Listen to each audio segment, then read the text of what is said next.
ikaze ku isimbi rya Yesu TV, muri kumwe nanjye isimbi rya Yesu, coach, counselor, mentor, motivator. My family, my first ministry. Murakoze cyane, turabakunda kandi turabishimiye, kandi mbashimiye subscribe, mukomeje gukora share, mwabonye ko turi kugenda dukura kandi bigomba gukura.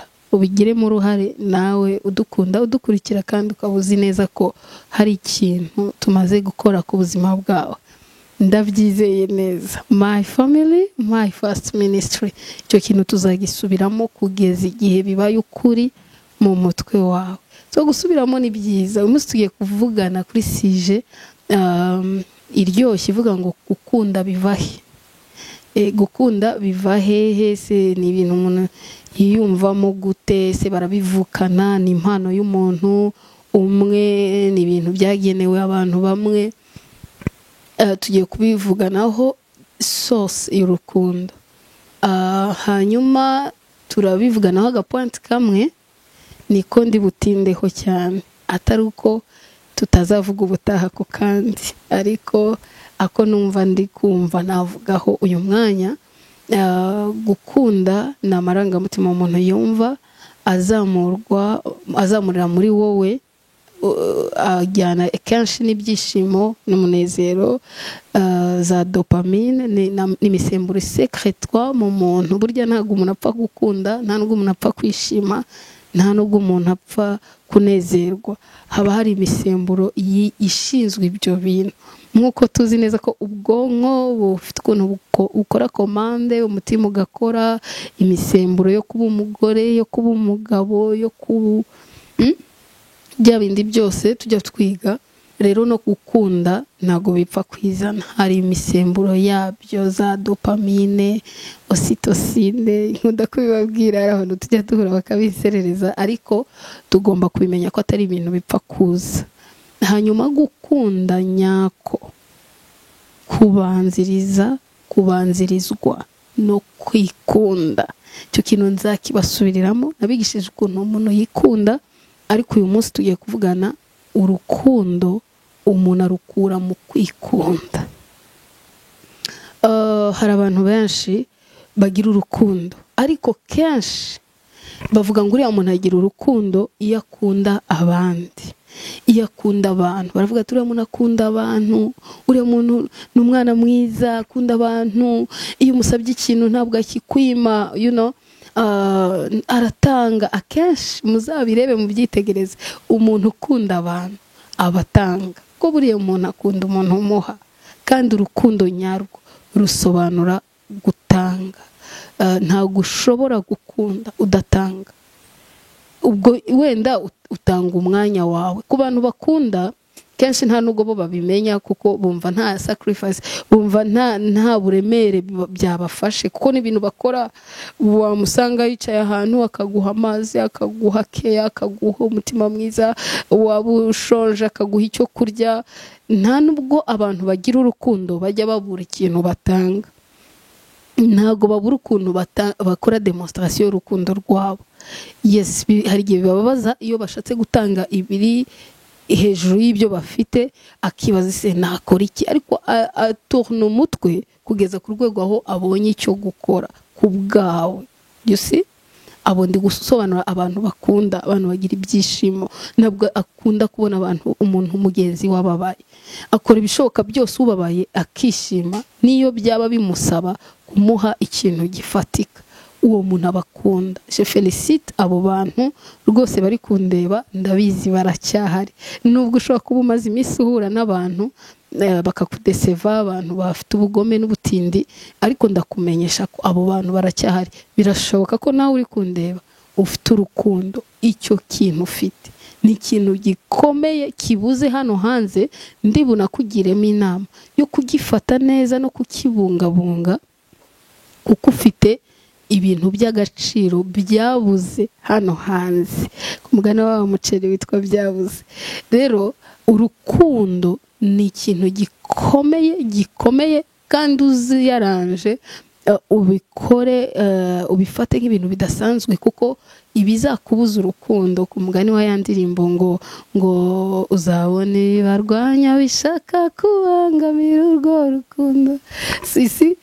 Ibyo bintu bizakubuza gukunda bizaba bihari, ariko wowe bihagarareho, ubyibikemo. Nubwo abantu bose baba babi, wowe ntuzabe mubi. Hari abantu ubona bagira urukundo hamwe bahemukiwe n'abantu benshi, ariko akananirwa kwivanamo disi urukundo, kandi ugasanga arababaye, ngiye nkunda abantu ariko barampemukira. Reka nkubwire aka kantu, nkubwire ngo ntukababare, ibintu ufite n'iby'agaciro. Nabariya bari kukurwanya, bari kurwanya iyo mpano ufite. Rero gukunda biva he? Biva kenshi mu kwikunda. Kwikunda, reka nkubwire, ntago bibaho, ntibinashoboka ko wakunda abandi utikunda. Kenshi abantu bakunda cyane bagira tendance yo kwiyibagirwa, agashaka nko kutiyitaho cyane no kwirengagiza. Ariko nubona uguye mu bintu byo kwiburira umwanya no kutikunda, ujye witegura ko ugiye kugera kuri ya success y'aba bantu barwanya urukundo muri wowe. Kuko ikintu kizarwanya urukundo muri wowe ni ukunanirwa kwikunda. Ako kabanga narababwiye ngo hano tuzajya twiga ibintu.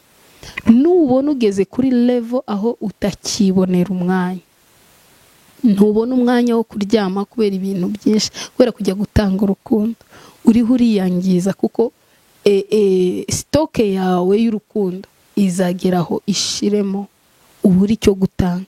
Nuburi cyo gutanga, ba bantu bazaguhindukirana bagukomeretse. Nawe ukomeretswe nuko batakiri kukubonamo, bari kukubwira wenda amagambo cyangwa reaction zabo zikomeye, kugera ku kigeraho uzageraho ukabura rwa rukundo, nawe ukananirwa gukundwa, ukananirwa no gukunda. Nekereza ko ibintu ndi kuvuga birimo filosofi nyinshi, ariko ndaza kubisobanura. Iyo utikunda, kwikunda ni ugufata bya bindi wifuriza mugenzi wawe, utekereza uti ibi bintu ni byiza, ukabanza ukabyiha. Ndiho ndachallenginga abantu bakunda cyane, kuko bagira tendance yo kugwa mu gatebo cyangwa muri piège yo gukunda abandi kuruta uko bikunda. Wowe rero ni wikunda, uzabanze wikunde, ubwire umuntu ibirebana n'ibyiza, umuhe ariko wabanje. Niba ari ukumuha ikintu kiryoshye, banza ukihe. Kuko umubiri ukuntu ukora, za dopamine na ocytocine ya misemburo y'urukundo, kenshi wenda tugerekeyeho n'ibyishimo, hari igihe utanga ukepwiza, ugakoresha dopamine, noneho ibaba ry'umunezero rikabura, ugasigara ukora ariko ibyo wakoze ntibikunezeze, kubera ikintu imisemburo ibiri itandukanye mu buzima bwawe, iyo gukunda niyo kunezerwa. Rero ibintu byo kunezerwa bizanwa n'iki? Bizanwa wowe first of all no kwiyitaho. Niyo mpamvu mpora mbibabwira ngo muze twikunde. Akenshi yaba ari umumama, yaba ari umupapa, nutakaza ikintu cyo kwikunda, uzaba utakaje ikintu kinini. Kandi nujya kwikunda, ujye ubanza urebe iyo body, umubiri wawe. Nicyo kintu cya mbere cyo gukundwa. Twakuze inshuro nyinshi Abanyafrika tugihurijeho bakubwira ibintu bibi bikuriho. Umuntu yakureba akakurebaho ubugufi, akakureba utuguru tw'udupfundiko, utuzara tubi, ututoki tubi, amano mabi, bakakubwira ibintu bibi. Ibi bintu nzabibasubiramo inshuro nyinshi. Please, byafashe igihe kugira ngo tubyumve, bakabihurizaho. Nuje mu rugo atari kututuno tw'uyu mwana bite, noneho ukagira ngo bagukoreyeho ishyirahamwe ryo kuguca intege. Noneho ugasigara uvuga ati nyamara uyu nguyu yarabivuze, n'akana ka yarabivuze, kandi ko bataziranye. No mu nzira wagenda ugahita ubona abantu batangiye kureba ya mano yawe. Kubera iki? Kubera ko information yakugeze mu mutwe ifite ukuntu. Mpora mbibabwira ko umuntu ari umubiri, ariko umubiri utari wonyine, umubiri uri muri ufite soul ukagira na spirit. Rero iyo watangiye kwiyanga, ukanga amano yawe, ukanga amaso yawe, ukanga izuru bakubwiye, icyo gihe ujye umenya ngo utangiye urugendo rwo kwiyanga.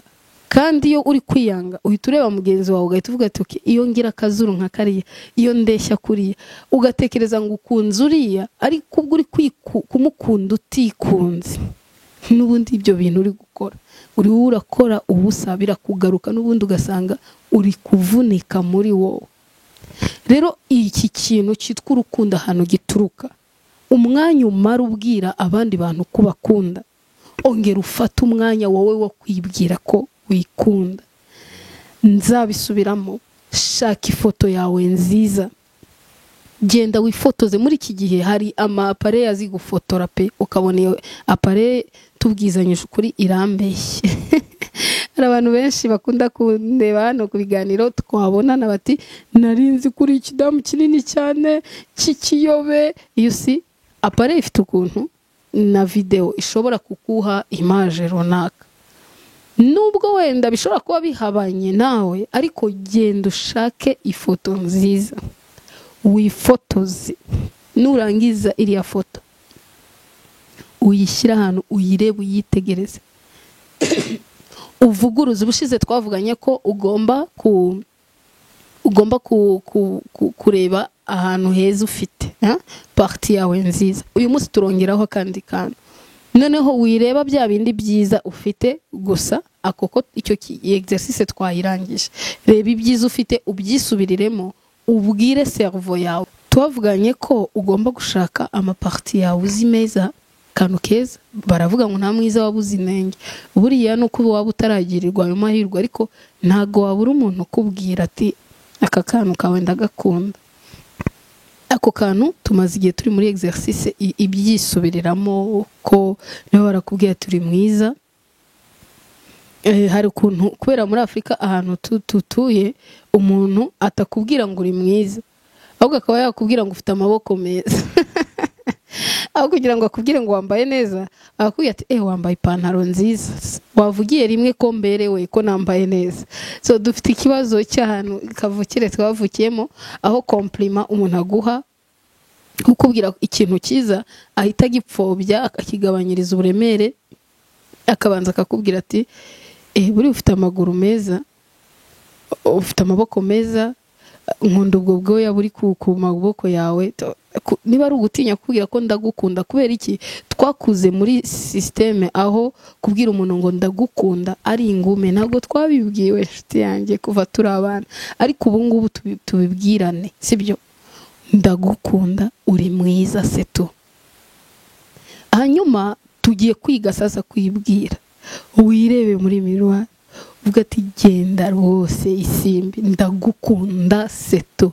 Njya nyikora iyo exercice, iyo ntaherutse kubikora ntago mpura n'abantu bambwira ko bankunda, ariko iyo maze igihe nireba nkibwira ngewe ko isimbi ndagukunda, nkireba muri miroir.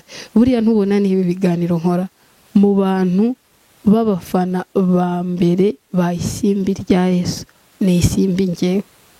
Ndireba, nkisubiramo, nkiyumva, nkongera nkireba. Kubera iki? Ndikunda. Hari ahantu hanagira nkasubiza n'inyuma, kandi ari nge wabikoze. Nkasubiza inyuma avuga aka kantu ntabwo nakumvise neza. Ibyo iyo mbikoze nkavuga wow, iki kiganiro kiraryoshye rwose. Iyo rero ndi kuza hano nkababwira ngo tugiye gukora ikiganiro kiryoshye, ni ukuri mujye mubyumva kiba kiryoshye. Umuntu wa mbere uzagukunda ni wowe uzikunda. Nuyibura, mu Kinyarwanda philosophy rwandaise iravuga ngo umuntu iyo yibuze niwibura urapfa.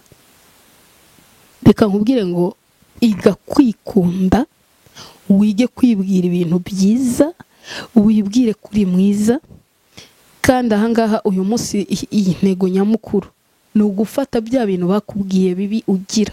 Niba barakubwiye ko ufite impingikirane, bakakubwira ko ufite iminwa mibi, bakakubwira ko ufite izuru ribi, bakakubwira ngo ureshyana, sinibuka utuntu tugufi bagiye bavuga, cyangwa se ikibi cy'isi cy'abantu nuko niyo ubaye muremure nabyo babishakire iyindi nyito, wabyibuha nabyo bikaba ibindi, wananuka wabaye umushishwe, wagira ikintu. So isi ntabwo izigera igukomanga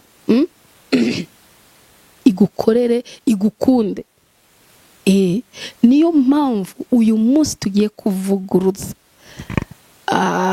abantu n'ibintu n'ibitekerezo ibyo cerveau yacu byakiriye bitubwira ngo ufite impingikirane, none uvuga ati nkunda impingikirane zawe. Ntabwo ako kantu karakubaho aho ikintu cyabaye iciro ry'imigani ariko navuga abantu bose bakakubwira ko icyo kintu mu rugo bakaguserereza impingikirane zawe, reba ukuntu ureshya. Rimwe ukazahura n'umuntu umwe cyangwa babiri akakubwira ko akunda ikintu wowe wari uzi ko atari cyiza. Amaguru yanjye ati njye nkunda, sinkunda ibiguru bibyibushye, burya njye nkunda utuguru nk'utwo twawe.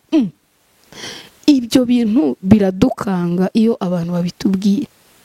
Noneho uyu munsi tugiye gukora sasa revenge ku bantu batubwiye ko ibintu dufite ari bibi. Niba hari n'umuntu wakubwiye nkunda, abantu bakunda kumbwira bati ntuzongere kuvuga urudahoya ni mu nda hanini, reka nkubwire ngo tangira uvuguruze iyi exercice. Numara kuyikora I assure you yuko uzahura n'abantu benshi bakakubwira ko icyo kintu umaze igihe kinini uzi ko ari kibi ari cyiza. Wicare wirebe, ufate miroir, uvuge ngo Isimbi, uvuge izina ryawe, ndagukunda, nkunda amaso yawe, nkunda agahanga kawe ukuntu kadafite amasoso, ibi bintu ndabigukundira. Wowe uraba wowe uri gukunda wowe nyine, ariko ubyibwire, uvuge n'ijwi rirerire, kuko iyo uvuze cerveau irakira, yo ntabwo imenya ngo ubivuze ninde. Wowe wicara uvuga uti Ange nkunda ukuntu useka, Ange nkunda impingikirane zawe. Ubivuge ubisubiramo inshuro nyinshi, nurangiza cerveau nimara kwakira iyo message biragaruka bibe réel, n'umutima wawe uzagaruka usanga ari byo. Sinzi impamvu mutigeze tugatekereze abantu biyemera kenshi. Hari abana twagiye tutubana biyemera ukabona bigize abasirimu ku ngufu, bafite ukuntu bavuga ibintu by'iwabo nk'ibintu by'ibitangaza. Abenshi ubu tuvugana koko bya bintu bavugaga byababayeho, birarangira ukabona yarakize nyine, yabaye wo mu bisirimu, ntashaka no kwerekana na parti n'abantu bavukanye n'ibiki, ari gushiramo effort kugira ngo ave mu mateka aba arwana nayo icyo gihe. Ko ibyo bintu bikora nshuti yanjye, nubwo ari bibi ariko birakora. Rero reka nkubwire, twe twikoresha iyo exercice hano. Ivuge ko wikunda. Amano bakubwiye ko ari mavuge ati nkunda amano yanjye, nkunda amano yanjye, ubisubiremo inshuro nyinshi, bizarangira usigaye wikunda. Kandi niba wumva utagikunda abandi, ukumva abantu bose warabanze, ikorera ino exercice, wikunde, wisubiremo, bivuge cyane uti ndagukunda, ndagukunda, ndagukunda. Ubisubiremo wafunga amaso ukavuga. Buri iyo ushaka gufata ikintu no kucyumvisha neza esprit yawe no kugishyira muri wowe neza, ubisubiramo ufunze amaso. Niyo mpamvu gusenga bigira imbaraga. Abantu benshi bazi ko gusenga bafunze amaso, agomba gufunga amaso, ariko burya ni pratique itari mbi. Ufunga amaso, ubyibwire, ubyitegereze ukuntu uri mwiza, ubifeelinge, witse imitima, ubifeelinge, uvuga uti ndagukunda, kandi ari wowe uri kwivuga. Rero iyo wafashe miroir cyangwa ugafata ifoto yawe ukayitumbira neza, ukayitegereza, ukavuga uti ndagukunda. Niba barakubwiye ko ufite utuganza cyangwa se niki ibingibi ututoki, uturebe, wifotoze wadushyizeho udutoki twawe twiza, udusige akaverni, sibyo, udukoreshe, cyangwa ujye gucisha inzara niba uri umutipe cyangwa uri n'umugabo, uvuguruze bya bintu bakubwira. Nkubwire ngo gukunda bizamura confidence, kandi kwikunda bikuzamurira confidence. Mu gihe utarabona abo ku ruhande babikubwira, wowe byibwira. wenda twakuze muri culture ivuga ko utagenda ubivuga, kandi koko ibyo bintu ntabwo wagenda ubwira abantu ngo muze mundebe ndi mwiza, oya. Ariko iyo umaze ahatagaragara, reka nkubwire ngo ibintu byose bibera ahagaragara hano muri vie réelle. Umuntu wakoze iyi kamera muri kubona cyangwa iyo telefone uri kundeberaho yabanje arabitekereza, byabanje bikorerwa ahantu hatagaragara. Rero nawe nuramuka ukukinze ubwiza bwawe ukabukukingira ahantu hatagaragara, byanze bikunze bizaza mu isi ifatika. Uzabona abantu benshi bakubwira ko bagukunda. Ubu hano tuvuga my family, my first ministry, umugore wawe cyangwa umugabo wawe, byanze bikunze nuko iyo exercise yo kwikunda no kubyibwira nawe azabikubwira. Ndi umugabo wo kubihamya, iyo exercise njya nyikora, niyo mpamvu nabifurije namwe kuyikora. Wicare ubwire ifoto yawe, ubwire muri miroir, wibwira uvuga uti ndagukunda. Unafunga amaso uvuga uti simbi ndagukunda. Ujye ureba ifoto, nurangiza ubivuga iminota 5. Ubivuga iminota 5 ni myinshi, ni exercice byabagora. Ubivuga inshuro 5, ufunga amaso ubisubire mu inshuro 5, ubivuge ngo ndagukunda, ndagukunda. Noneho nurangiza kubyivugaho, uzategereze result. Nkubwije ukuri, umugabo wawe cyangwa umugore wawe, abantu mukorana bazabikubwira. Muzira uzabona umuntu ukubwira ngo nukuri ndagukunda, abivuge nashaka bivuga ari kurira. Urukundo ruzamura confidence, urukundo ruzamura umunezero, urukundo ruzamura ibiki. Ariko cyane cyane kwikunda ujya gutera uburezi arabwibanza. Mureke twibanze, twikunde. Wikunde, unywa amazi, wikunde ukore sport, wikunde urebe taye yawe uko yabimeze kose. Abantu murabizi ko abantu bamwe bagira gutya season imwe ngo abantu bananutse ngo nibo beza, mukanya ukabona abandi bakunda babyibushye. Ibyo ufite wowe ngiye kukubwira ngo bari ibyo ukunda. Sinitaye ni wite ku kuntu hanze babivuga, ahubwo wowe wite ku kuntu wowe ubivuga. Information ya cerveau yawe uyivuguruza. Futi nkunda abantu banini bameze nkanjye, ndi mwiza. Ko urashobora kuba warigeze kubaho mutoya, uyu munsi ukaba uri munini, noneho cerveau ikagira trouble yo kwakira ubwo bunini bwawe bwabayeho. Ariko yihutishirize. Buriya ikihutisha cerveau gufata ibintu vuba no kubivuga. Ubivuga ubisubire mu inshuro nyinshi. Birashoboka ko umutware wawe cyangwa umugore wawe atarabyumva, ariko wowe mutange ubanze ubyumve. Nkunda ukuntu sigaye nteye. Nurangiza ukora ama exercice menshi, ujye unifelicita. Ni hava w'ikiro kimwe uvuge ati wow, tugomba kugera ku biro 60 kandi tugiye kubigeraho havuyeho kimwe. Ubisubire mu cyewe ndagukunda rwose, nkunda ifoto ushiramo. Umunsi wabonye byanze, intege zashize, ukiryamira ukirira ngo uzambara bubu, nanone wongere wishyiremo courage uvuga ati nkukunda, uri munini, ahari kuri mwiza. Gusa ugabanyeho gato, uri kwibwira ugabanyeho gato gusa, bigiye kuza. Witere morale. Nutibanza abo hanze bazaba biteguye kukubwira ibiciye intege, bigaruke bigukubite, none usanga intego yawe yo gukunda iratakaye. Umuntu wa mbere ugomba gukunda ni wowe. Umuntu wa mbere ugomba kwiha courage yo kuba mwiza ni wowe. Wisubiriremo, ubyivugisha, ugenda ahantu muri nature, ahantu nta wundi muntu uhari, mu cyumba cyawe, ahantu uri kureba amafoto, wipostinge, wikunde, witegereze, wizooming. Kandi wizooming positively. Ni wizooming ujya kureba ahantu habi, wizooming ujya kureba ahantu heza. Hanyuma nurangiza ubyibuke neza ko utari ikivajuru. Wibuke ko ahari, niba bajya bareba umuntu bakavuga tusa na nyoko wanyu, usa na so, usa n'iki. Ibyo byo tubirenge. Abo dusa n'abahari n'abariho n'abatariho, n'abaduhemukiye n'abatwishe mu mutwe, tubirenge. Ushima Imana yakuremeye, uvuga uti Imana ndagushima ko wandemeye uko kuntu meze. Je suis une créature si merveilleuse. Ndi umuntu udasanzwe, ndi ikiremwa kidasanzwe. Mana, watekereje ute koko kwicara ukarema umuntu umeze nkanjye? Numara kwizamura ukibwira ko uri umuntu ukomeye, bizagufasha kureba hejuru y'izo mbaraga Imana noneho yakuremye. Hari abantu benshi batazi kuramya Imana kuko batazi kwitegereza ngo bamenye ikintu Imana yakoze. Iyo utarabona kamubwira, iyo utarategereza wenda tuvuge nka telefone yawe umenye uburyo ifotora neza cyangwa ikora ibintu byinshi, ntabwo uzamenya ubuhanga bw'uwayikoze. Rero nawe nutabanza kwikunda, wigire muri detail, wirebe ukuntu Imana ari igitangaza, ishobora kurema umuntu ufite amaboko nk'ayo yawe ufite, izo skills ufite, ubwo bwiza ufite budasanzwe, bizagufasha kuzamuka. None ubwira Imana ngo Mana uri igitangaza kuba ushobora kurema umuntu umeze nkanjye.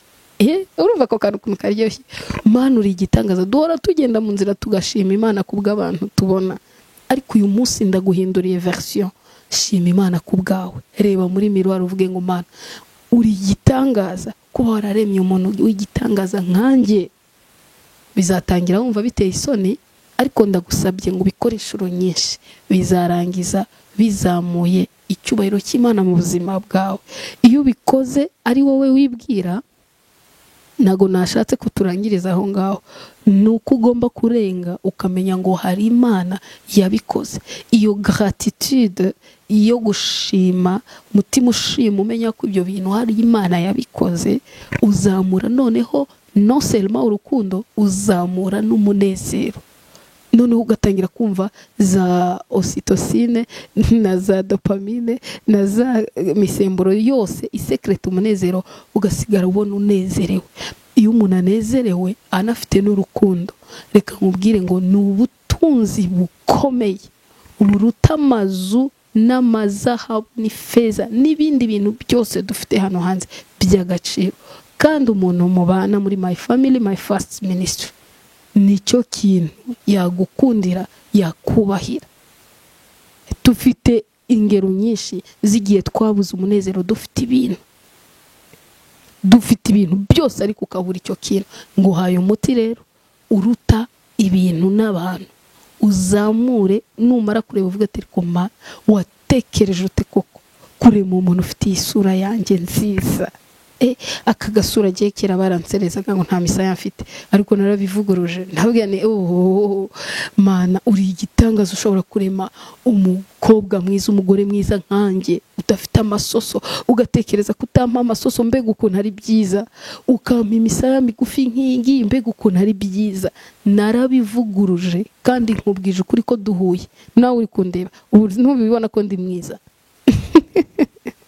Ariko narabiremye, ahantu nabiremeye. Birashoboka duhuye nawe niduhura uzabibona ko ndi mwiza pe. Nanjye ndabirema, ariko bimbabwira hari igihe ntari mwiza. Uyu munsi impamvu nabanje kwikunda, ndabyibwira, mbisubiramo, ndangije ndega urwo rwego. Noneho nkora gratitude yo gushima Imana yabinkoze. Ndavuga ni Imana uri igitangaza kuba ushobora kurema isimbi rya Yesu umeze gutya. Ndakazi. Ariko nagufashaga ngo nawe ntundebe, iyi exercice ntubikora undeba, wowe ujye muri miroir wirebe. Ubu tuvugana, fata kamiroir, fata telefone yawe ushyiremo selfie, wirebe, uyitegereze, uri mwiza. Vuguruza ibyo binyoma byose bakubwiye. N'uyu munsi utegereje ko umugabo wawe abikubwira cyangwa umugore wawe abikubwira. Reka nkubwire ngo kuva muri wowe biri kure cyane, n'abandi bose bizaba kure cyane. Rero banzo bizamure, ubibegereze hafi, nabo babibone hafi. Bivane hariya hasi muri wowe, ubivane yo kuri mwiza, ko uri wo gukundwa, ubikure yubanze wikunda. Nubigeza hano hafi aho abandi bantu bose bareba, bazabibona ko koko ukwiriye gukundwa. Murakoze cyane.